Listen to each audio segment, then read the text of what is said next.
Welcome to another episode of Reflect and Create. In today's reflection, I'm bringing two questions that are related. The first is, who is the subject matter expert? The second is, where does expertise live? Now, as a doctoral candidate, I've noticed something unexpected. The more I learn, the more aware I become of everything I don't know. Learning hasn't actually closed questions for me. If anything, it has actually amplified them. Even as I've become more specialized, more focused on a single research area, new questions keep emerging, new angles, new uncertainties, new connections that I hadn't considered before. Oddly, the more knowledge and credentials I gain, the less comfortable I feel claiming the title of expert. And that feels important to name because from the outside, advanced degrees often look like certainty, authority, mastery. But from the inside, to be honest, learning feels more like humility, like opening a door that reveals so many more doors, recognizing that each answer brings you to the edge of a new question, a new discovery.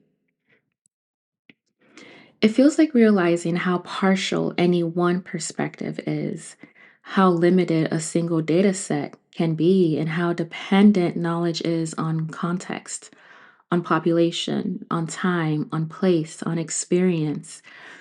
And the list goes on. So I've started to wonder, what do we actually mean when we say that someone is a subject matter expert? Is expertise about output, publications, years of experience, maybe a title, a degree? And if it is, does that mean that someone has learned it all? If you ask most people labeled as experts, I imagine many would say the opposite, that they're still learning, they're still discovering. And as specialization deepens, so does the awareness of what lies beyond it.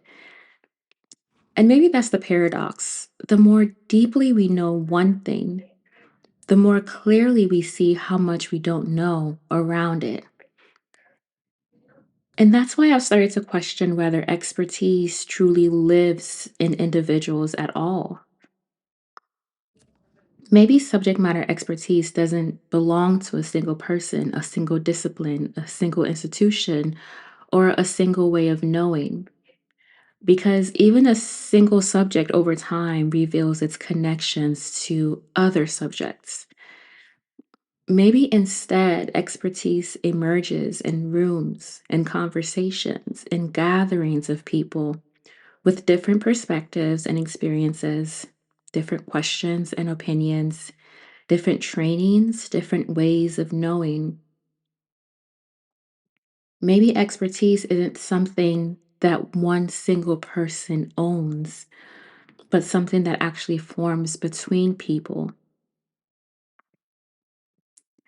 I find myself noticing the tension between how expertise is named and how learning actually feels.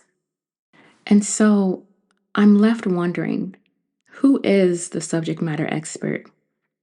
If knowledge begins with an awareness of what is unknown, then where exactly does subject matter expertise emerge?